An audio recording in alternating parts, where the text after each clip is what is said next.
Let's go on a journey through the art of aquatic ships and the Drake. In the Dev Diary 230, there's a lot, like from the inspirations to the design steps to all the ships. It's all in there and it looks beautiful. Look at the art of aquatic ships. Look at how nice that looks. Like you have squid-like creatures, you have jellyfish, you have fish-like creatures. All kinds of things are going on here. From the concept to the inspiration, as you can see here, they've taken some even ancient calcite algae here. They have taken all kinds of mussels and sea creatures, and they've taken them, as you can see, these are radiolaria by Ernst Haeckel, like an old biologist, and they found a style here. Starting from big design entities, shapes and patterns which distinguish the ships of aquatic species. As you can see here. Very nice. Again, these squid-like, fish-like, and even ancient fish-like forms, like this one. Like that's a so-called, I think, bonefish from around 500 million years ago, or even more.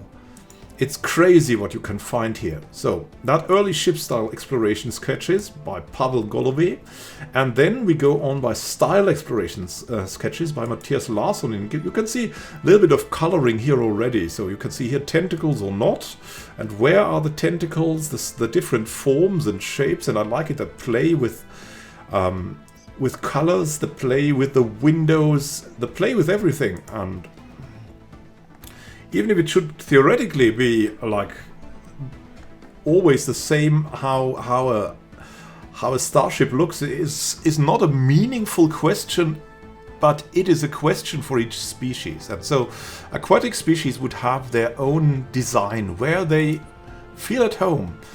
And you can here see that they feel at home at this, like that's like a crocodile head shaped ship, and then we have these fish ships and all kinds of things, and then these eyes, like you can see here structures from cells, structures from like even like a beehive, little holes that resemble biological creatures from a past long forgotten, maybe from Cthulhu's creations, right? You can see the color explorations, and they look beautiful in the different colors, in the different colorings. I personally like this one because of the contrast between the light blue and the metal. I think it makes for something really nice. But of course, colors like green and blue are going to be dominant in these sketches, because that's just the way water looks. Material and color exploration sketches by Pavel Golovy. So they try to figure out the set of materials that's going to be used for ships. What is metal, what's glass, what is maybe some organic matter, and you can see here the surfaces he's trying to use. So this is like a agglomeration of cells. This is rather like something mechanical or some fibers. This is something enigmatic, and this is something like sea creatures. These little mussels that you find on ships. It's just beautiful. In the combination it makes for the clearly metal engineered parts of the ship. It has these contrasts to the organically shaped ships and the organically shaped windows. They're glittering. They are luring us into a world. So you get into the designs of ship classes. Build a design for each ship class. A given style, rules and restrictions. Ships consist of several interchangeable modules. Each module has its own set of gun mounts, so you need a couple of gun mounts for that. Modules should have seamless joints, and gun mounts have their specific fixed size. Needs to be taken into account and planned. As you can see here, there is the roadmaps of where to place what. So these ships that you design, the ruler designer, these looks are gonna be taken and are going to be implemented into the ships. You can see the turrets here, the stations where you have represented on the ship the markings of the weapons, and where the weapons will be mounted also like visually. Each ship class has its unique characteristics, its And the agile corvette differs from the heavy Titan not by size, but also proportion, silhouette, unique details. It's important to put a distinction at this level. Some elements may help to further differentiate the ship from other classes, tell more about its purpose. These are crazily artistic. What is the purpose of this? I don't know. Maybe some magnetic force that spins between this. Maybe, I don't know. Maybe some people are living here that are specialized in weaponry. Some people are living on other sides. Maybe you cannot hit the ship that good if you have such a rotating circular element in here. Then these designs, and of course, as you can see here, that's the designs of sea creatures or water creatures and their mouths, as you can see here. It's the whale sharks, it's the manta rays, it's sharks. So the work of a concept artist is not only about how things may look, but how it may work. Aquatic Colossus class design is quite ambitious with tentacles as its most prominent feature. A lot of effort has been put into figuring out the mechanics of the tentacles, how they bend and draw out. So it must work animated. Proof the mechanics of the 3D model was created and animated. The Colossus is supposed to have quite intricate special effects, so it's going to be a Cthulhu experience. Can you see the tentacle work that went into this? It's beautiful. It's fantastic. It looks magnificent. I really, really like it. And here you can see how the tentacle mechanics work when they move. You can see Matthias Larsson together with Hannah Johansson made it like this. Like they are constantly probing the surroundings. They are constantly moving, maybe avoiding shots. Maybe things like that. And there's not only ships, of course. These are jellyfish space stations. So space stations play an important role. Design-wise, they can be regarded as ships' direct descendants as they inherit a lot from their look and share the same style. Development of stations has its peculiarities. Static objects orbiting a planet or a star, that must be reflected in their proportions and shape. That tends to be more weighted toward its center and not pointed to any direction where you would look. Some of the station types have a layout that changes and gets more complicated by the addition of modules with various functionality. As you can see here, if you expand, it grows. It grows. The head of this jellyfish station grows, and you have different numbers of weapons that are available here, up to the Citadel, where you have a lot of slots for weapons, for expansions, for shipyards, all kinds of things like that. And even arms at the top of this space creature. It looks creaturey. You can see the dome roof, the section slot arms, just like the sketches that the old scientists made of the sea creatures. The outpost arms, originally like tentacles. One of the 6 sections that will attach to the section slot arms. And you can see here the mechanical parts and the organically looking parts. It's a beautiful conglomerate made by Anna Winseth. And here you have a mining station. As you can see, side view, top-down view. You have to look at it from all the sides, and it gets a very, very specific look. This looks like an organic factory. This looks really factory-like, like one of these things you might find even in agriculture. Like one of these silos, and this is, you can already see that this is production. This means something is produced here. This was by Pavel Golovy. And is there life after the concept is done and approved? Is it then passed onto the 3D artist for modeling, texturing, material setup? Could be an artist in an outsourcing company though. In that case, a concept artist cannot communicate directly with a 3D artist. The concept sheet should be as detailed as possible to minimize the chance of misinterpretation and extra feedback. It's a bit different when the ship is planned for production inside the Paradox studio, so there's a little bit more. There is teamwork. That gives the concept artist a chance to collaborate with the 3D artist directly by providing instant feedback, additional information that he may be asked for. That also means a concept artist can be more loose in rendering and detailing his artwork and leaving some things open to an interpretation.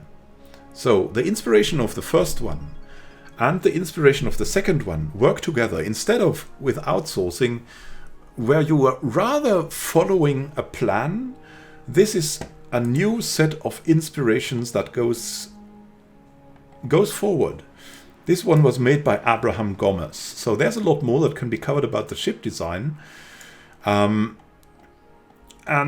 there are some more concepts, because yeah, that would lead too deep into that. But there are some more concepts, as you can see here. That's the battleships, battleship bow, mid, stern, and so on. All the ship parts are very variated here. That's all variations here of very big ones, very small, where you have more weapon mounts, where you have less weapon mounts, where you can see how the ship is propelled, where you can see the front, the back. Do you have a lot of little weapons at the front? Do you have a lot of weapons like in the back? Do you have maybe some defensive smaller weapons somewhere? All of that can be seen here very nicely, and you can also see the model is changing, but it's still keeping its form or combined of engineering marvel and organic feel. This is the magnificent Juggernaut, and for me that has something like a... It looks for prey, like it could be a dragon's head, if you imagine that. That could be a dragon's head, and also in the other direction it looks kind of similar. It has something offensive, it has something like you can feel that a predator is coming. And if you look at it from the other side, it's like a magnificent bird in water. It has wings, of course, and that also shows here. So it's magnificent from all the sides. As you can see here, that's the cruiser. The cruiser looks kind of like the battleship, but not completely. So you can see some ship designs, especially in the back, the cruiser is differing. And also at the cruiser looks a little bit more delicate in its design. It's little differences, but there are differences, and of course a lot less weapon slots and smaller weapon slots to be seen for this cruiser. And then we come to the, I don't know, the crowning achievement, the Aquatic Dragon. So the Aquatic Dragon was painted here beautifully, as you can see. It's like a giant aggressive tadpole of awesomeness. Maybe something like an axolotl combined with a tadpole, combined with who knows what. And its colors are definitely like salamanders that would live deep in seas and that would never see the light. Maybe something fluorescent. My work started parallel with a concept artist, being a part of a mini pre-production, testing out what our engine can handle. So we can look forward to some graphical goodness also if you, and in that case, David Strömbrad Lind has produced for the engine that gives us these magnificent pictures in Stellaris, even if you zoom in. Come up with the idea of how the dragon should look like. They started with what they already knew from the aquatic art style, combining it with the law of the dragon, a godlike dragon that comes from another galaxy. It has to be a central part of the system it lives in. As you can see here, that is probably one of its wings. So the concept should be approved. Then you spend more time on finalizing the silhouette, continue with adding details, as you can see here. So you first form the concept. That you can see in the first one. Then it goes deeper, like we've already seen in the animated model. There is some more lines to it. Like if it has aged, if it has become living. This is clearly a model that has become alive in a way, and now it gets even more detailed, and then colors are added, and the full shine is there. It already looks alive. Its glow is already gruesome. So the first is a high poly sculpt with topology ready. The second is a sculpt with medium-sized details added. The 3 is a low polygon model with baked information from high poly with added details. And the 4 is the final textured model with placeholders for video effects. So it's important to get a feeling for how the final product will look, and that's why it's important to get a model into the game as soon as possible. It's scrum management. Even if it's only a first draft of a low polygon model with badly baked textures, you'll get a feeling of how the lighting in the game will affect the model and of how the dragon will move. So the advantage of that team so close together is that they can go step by step together. And they can, I mean, it gives you a certain feel how that would move too. This magnificent creature that is now probably here in its final form. That way you avoid spending a lot of time on a model and in the end realize the model doesn't work. Yeah, you get the feel for it, and if the feel fits well, then you get something magnificent like this from the front and from the back. This looks beautiful. It looks like it has some fire here even. Like some aquatic blue fire that is... it's clearly from another galaxy. When working from home, it's more important than ever to break your own vacuum and communicate with the rest of the team. The reality of home office that so many of us have experienced. The same way I work close to the concept artist, I want to continue working close to the video effects artist and animator that will continue the work after me. So I don't create something that will make their job harder, but instead prepare the model to make their job easier and to add inspiration after inspiration. Instead of giving out a rule set or a detailed plan that you have to follow as an artist bureaucratically, you can be inspired again and again by each other. So this is what makes working as a 3D artist on Stellaris interesting. Not only producing ship after ship after ship, but also challenged with tasks outside of the comfort zone. Something new, something beautiful, not something samey. That's what we all want, right? And I've enjoyed this a lot. And in the next week, there will be the art process for the aquatic portraits described. Looking forward to that as well. I'm a big fan of the portraits section. Have a great time until next time, and happy gaming. This is Immanuel Can signing out. See you soon, and happy gaming.